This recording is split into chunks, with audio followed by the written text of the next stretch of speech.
Leslie Knope needs a good night's sleep and a chill pill. I can truly say that if I was her friend, I'd be very worried about her. Hey guys, welcome back to Herbs and Ease. My name is Kristen. I'm an herbalist, and today we are going to the fictional city of Pawnee, Indiana, to give out some unsolicited herbal advice to fake people.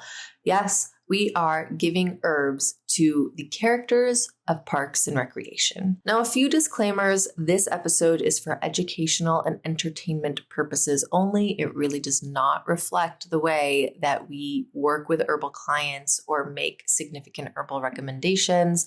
It actually is a very prolonged process of an extensive intake and health history form before we actually make herbal suggestions. So this is just for fun. And yes, there will be spoilers for this episode because we are looking at the show in its entirety. This is a show that ran from 2007, 2006 to 2015. So if you are not caught up yet, it's been 8 years. What have you been doing? Go watch the show and then come back, or watch this episode and then go watch the show and be like, all right, I see it. That's where someone would want to take Skullcap. Yeah. So if you're not familiar with Parks and Rec, it's a funny show, mockumentary style, like office workplace, and it follows the main character, Leslie Knope, as she navigates being a city government employee.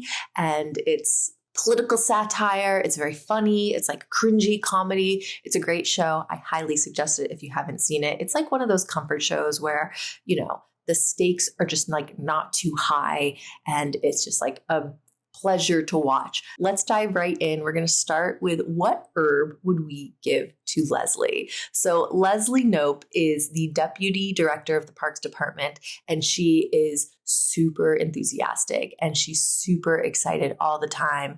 And she's a little bit ditzy, but she's also clearly incredibly smart. She's incredibly loving and compassionate. And this woman does not sleep. If you look inside your bags, you will find a few things. A bouquet of hand-crocheted flower pens, a mosaic portrait of each of you made from the crushed bottles of your favorite diet soda. She is up making extravagant binders, and she is celebrating her friends, and she's just working so hard to make her town a better place. And for Leslie, I want to give her lavender. So lavender officinalis is often used as an essential oil. And as an essential oil, it's a great oil, right? It's one of the most recognized scents in the world. It has antibacterial and antifungal properties. It's stress relieving.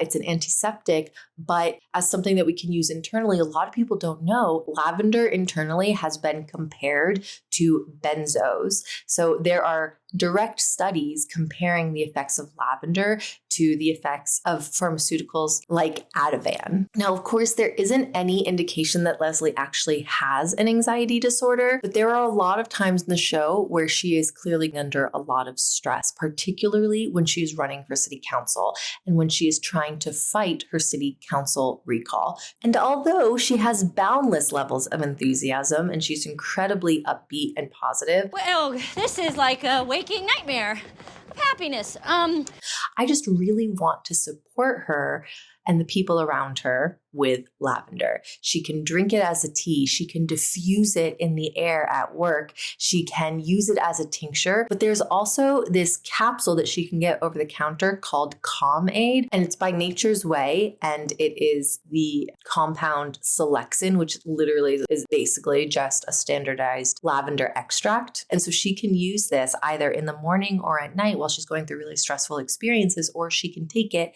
as needed to just manage her stress levels so that she can do the work that she is meant to do without it compromising any of her health issues, which we don't actually see in the show, but you can just imagine the stress that she's under and what that is going to do to a person and to a person's body.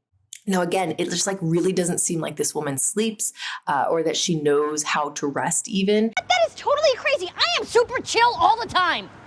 And so lavender is something that can help support her as she learns how to rest and how to tend to her body and maintain the level of enthusiasm and excitement about the work she does. So it's not going to diminish her enthusiasm. It's just going to kind of take the edge off so that she can continue doing her work and doing all the things that she loves to do. Now, what's really interesting is that lavender is a nervine, and it looks like every single person in this episode is getting a nervine. Nervines are a class of herb that have an affinity for the nervous system, and they usually influence some sort of functioning of the nervous system. They often help to reduce the effects and symptoms of stress and anxiety. They can support mood, they can support mental health, and they can support sleep and pain issues. We have different types of nervines. We have sedative nervines that actually calm the nervous system, usually by sedating the nervous system or acting on GABA receptors in the brain and in the body. And these are things like kava and passionflower and lavender and chamomile and valerian. We also have tonic nervines, and these are going to be herbs that help to strengthen and nourish the nervous system, making it more resilient to stress and promoting overall well-being. Things like holy basil and skullcap and our nourishing tonic oat straw.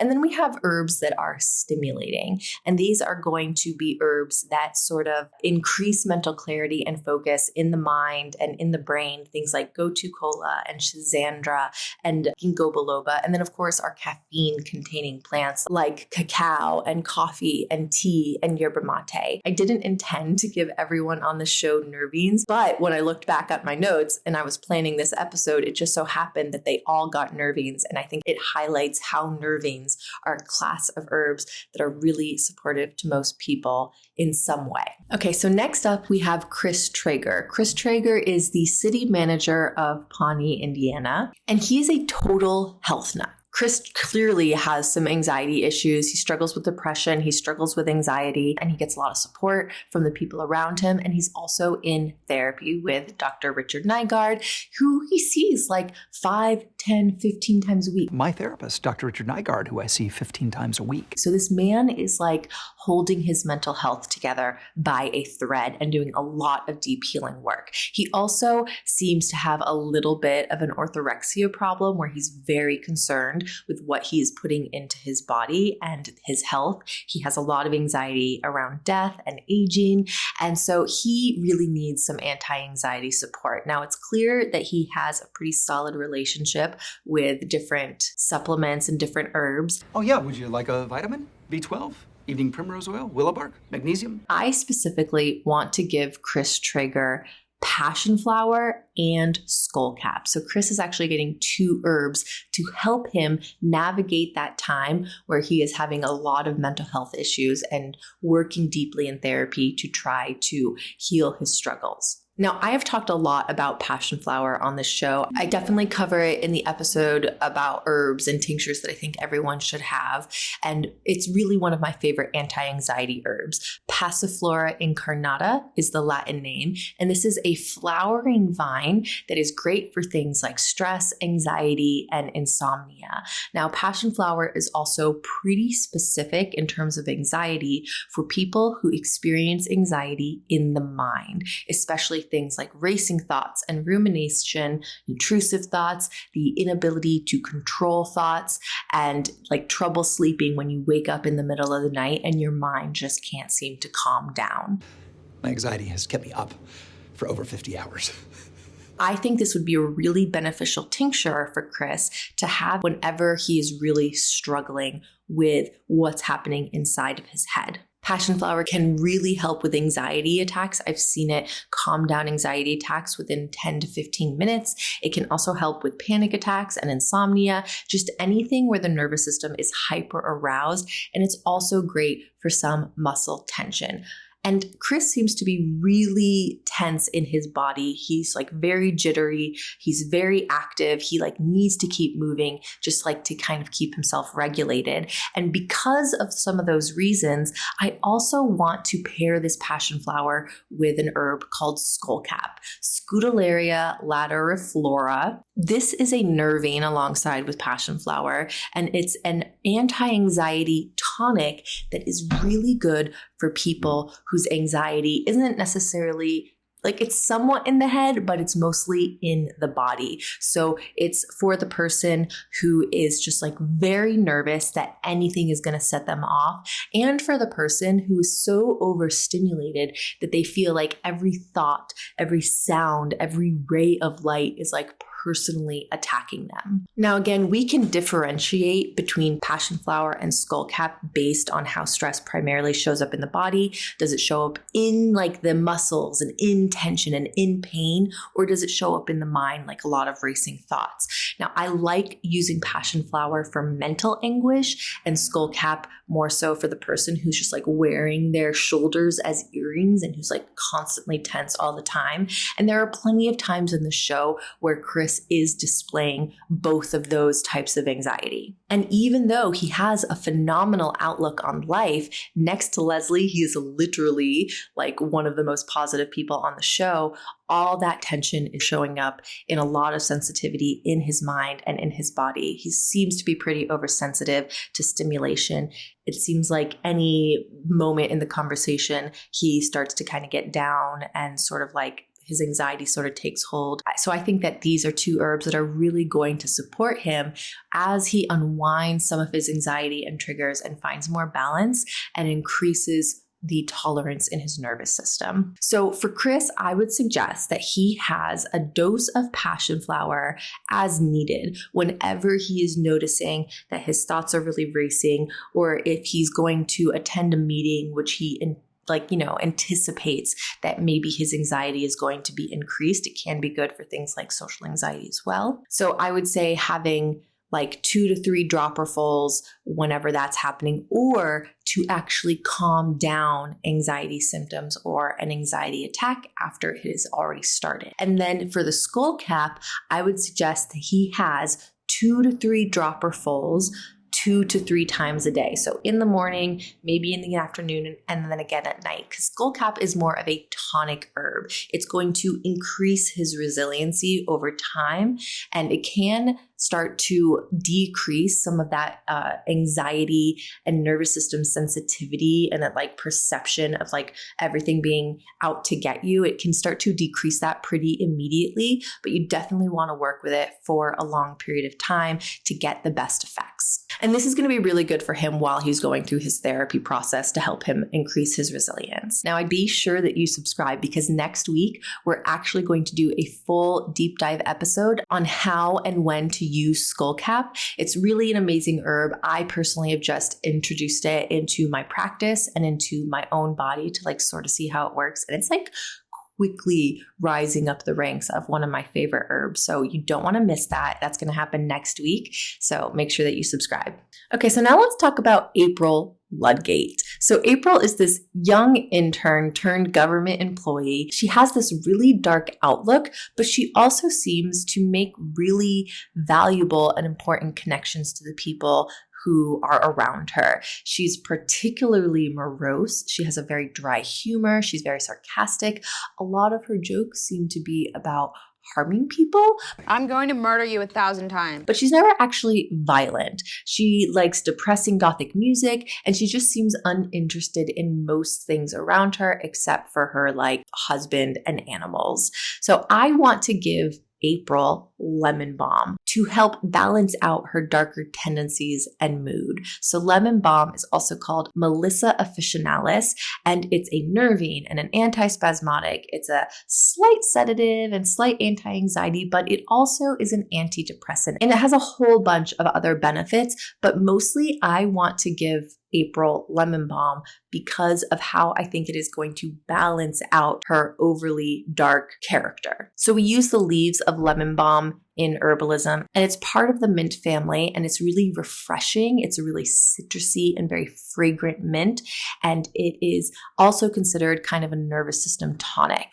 Now, again, I like lemon balm because it has these really mild antidepressant effects, and it's characterized as being really invigorating and really joyful. Now, if you've ever done yoga and you ever like try to do inversions or go upside down or do handstands. Handstands and inversions in general are incredibly uplifting. They're like very exciting and they just like feel like whoo and just like really joyful in the body. And to me, lemon balm is a handstand in a bottle. I think that's going to be really, really good for April. This is an herb that's also going to promote relaxation. It's going to help ease any stress and tension and anxiety, which she does carry a little bit of those around. She can be like really irritable. And I think this will kind of calm down some of that tendency of hers. And she can use it every day as a tincture or as a tea, or even just as a little pick-me-up throughout the day when she's feeling a little bit extra dark and morose. So yeah, April gets lemon balm. It's totally going to balance out some of that like dark morose personality of hers. Now let's move on to Andy Dwyer. So Andy is the husband of April Ludgate, the ex-boyfriend to Ann Perkins, best recognized as the guy who fell into the pit. He is the lead singer of the local Pawnee band Mouse Rat. And honestly, I'm not really sure what his job is. He seems to bounce around from position to position, doing a lot of like little odd jobs here and there and a lot of part-time work. And yeah, he was the shoe shyness for a period of time. And then like maybe he was Ron's assistant for a second. And maybe he was Leslie's assistant for a while. Yeah, he's just like doing a lot of random things. And that's the thing about Andy is that he never really seems to have anything together. And even though in the show he's in his late 20s and early 30s, he sort of is like this perpetual child. And so for some of those reasons, we have to be really careful about what herb that we give Andy because, first of all, compliance is probably going to be pretty low. So it's going to have to be something that's really tasty. And also, it needs to be something that just like packs a lot of a punch because I don't think that he's going to get a lot of those phytochemicals or herbs or even vegetables in otherwise. So for Andy Dwyer, he is getting holy basil and holy basil as a tea. So holy basil is also known as Tulsi and its Latin name is Ocimum sanctum. And holy basil has a ton of benefits. It's an adaptogen, it's a nervine, it's an antioxidant. It is this Ayurvedic herb that can do so much for the body. And I think that Andy's personality and what it seems that his constitution is a perfect match for holy basil. So first of all, as I mentioned, it has great antioxidant properties. It has a ton of anti-stress compounds and it's adaptogenic, meaning that it actually helps the body to adapt to stress and to lessen the effects of stress on the body. It's also drying and it has some antihistamine properties and it's cooling. It also protects the heart. It can support the phases of detoxification. So it's good for the liver, which means it's good for the entire body. And it is considered to be the elixir of life.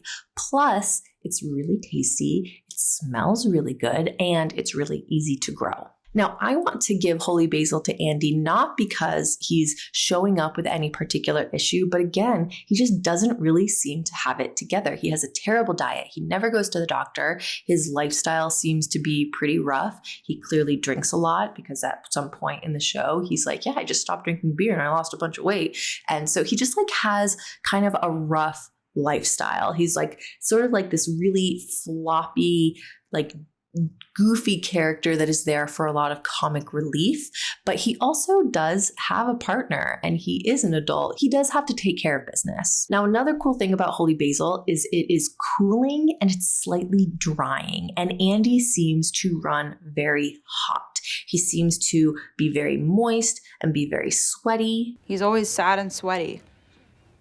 He's usually happy and sweaty. And so holy basil may help to tone some of that down and balance those qualities out a little bit so that he's a little bit more comfortable. Holy basil is also going to be pretty clearing and focusing for the mind. And I think that he could use that because he does seem to be very scatterbrained. And so hopefully it will help him to get a little bit more focused as he kind of claims some of that stability that he is able to access as he gets a little bit older. And in terms of using holy basil, he could take a tincture of this if that was the only way he was going to do do it, but I would much prefer him to drink a daily tea. He could even drink it iced with a little bit of sweetener or honey, a little bit of lemon. He could make it really pleasurable, and I would like for him to have 4 cups a day or a great big mason jar. There are going to be some minerals and vitamins in there. He's going to get a lot of anti-stress compounds. It's not going to do a ton to combat his like unruly lifestyle, but something is better than nothing. And it's going to be an herb that's pretty much good for every system of his body. Before we move on to our last Parks and Rec character, I just want to make a note that I do have all of these herbs either in tea or tincture form available in the apothecary. If you want to get them, you can get them online. You can get them from your local apothecary. And again, we have them in the Mandala Wellness Apothecary, and you can use the code PARKS10 to get 10% off of your order. And there is a link in the description. Okay, so our last character is Ron Swanson. So Ron is the director of the Parks and Recreation Department, but he like never seems to really be doing anything.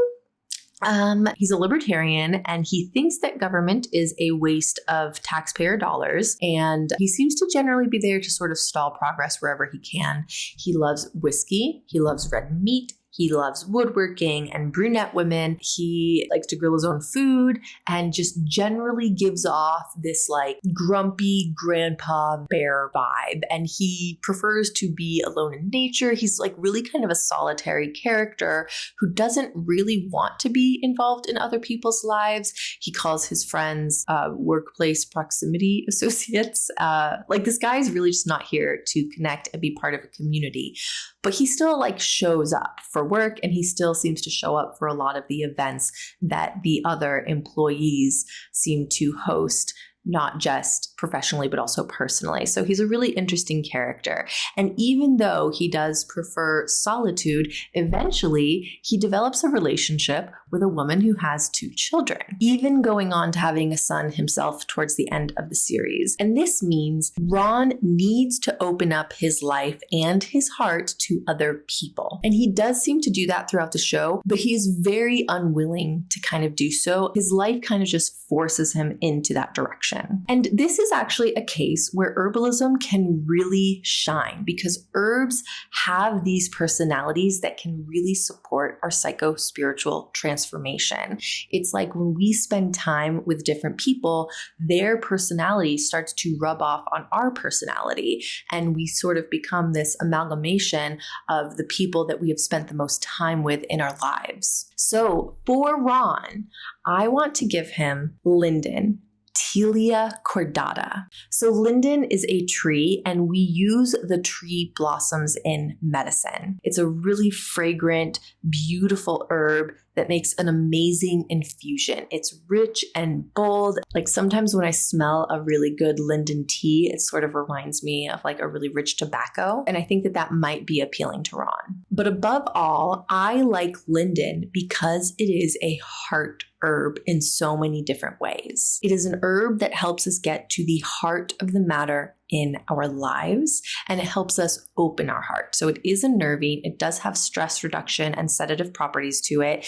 And when we drink it, it helps to relax a layer of tension in the physical body and in the mind so that we can kind of get a little bit closer to our deeper self. And it makes a great herb to have a relationship with while we are doing deep healing work, trying to expand our lives and break out of our habitual patterns. It's one of those herbs that really can help do some of that work for us. So it makes like pushing the boulder up the hill all that much easier. Yes, we can take herbs to put in phytochemicals to our bodies to make our bodies healthier, but again, they have these personalities that can really help us with making changes in other areas of our lives, and linden is a great one to do that. It's really loving, it's compassionate and gentle. It's an herb that is going to help Ron make that transition towards being a little bit more open with his coworkers and definitely building a more loving, stable family relationship with Diane and her children, and then his eventual son. And the cool thing about Linden that doesn't hurt is that it's also a hypotensive. It's a cardiotonic, which means it's really good for the heart and the cardiovascular system. And even though it's technically canon that Ron has perfect cholesterol and blood pressure, the reality is that for most people who spend their lives eating a lot of red meat and drinking a lot of whiskey, that's not going to be the case for most people. And so just to like cover all of our bases, just in case eventually there is some sort of problem with Ron's cardiovascular system and Ron's health markers and biomarkers, Linden would be kind of a good herb just to like have in his life. It's just like better safe than sorry. So an herb that also supports the nervous system and stress and the heart is just a good idea. And I would like for Ron to drink 4 cups of tea a day in 1 big mason jar. So this was a really fun episode for me. Parks and Rec is definitely one of my comfort shows. I recently did a rewatch and I really loved thinking about what herbs I would give to these fictional characters. And I think it also helps us understand we have to also consider the energetics and more complex factors like constitution, especially if we want to work with herbs over a long period of time. So hopefully this helps to illustrate some of those more complex considerations that go into making herbal decisions and how it's much more than just giving an herb for a particular ailment. Herbalism is a holistic practice, and we really want to look at the whole person and the context of their lives. So yeah, let me know what show or movie I should watch next. Where should we go giving unsolicited herbal advice to next? Put that in the comments if you have an opinion or if you have a thought or a good idea. Make sure that you subscribe so you don't miss out. And if you want any of the herbs, again, that I mentioned in this episode, you can get them online. You can use the code PARKS10 at the Mandala Wellness Apothecary to get 10% off your order. All right, that is it for me today. Yeah. Okay. I love you. Bye.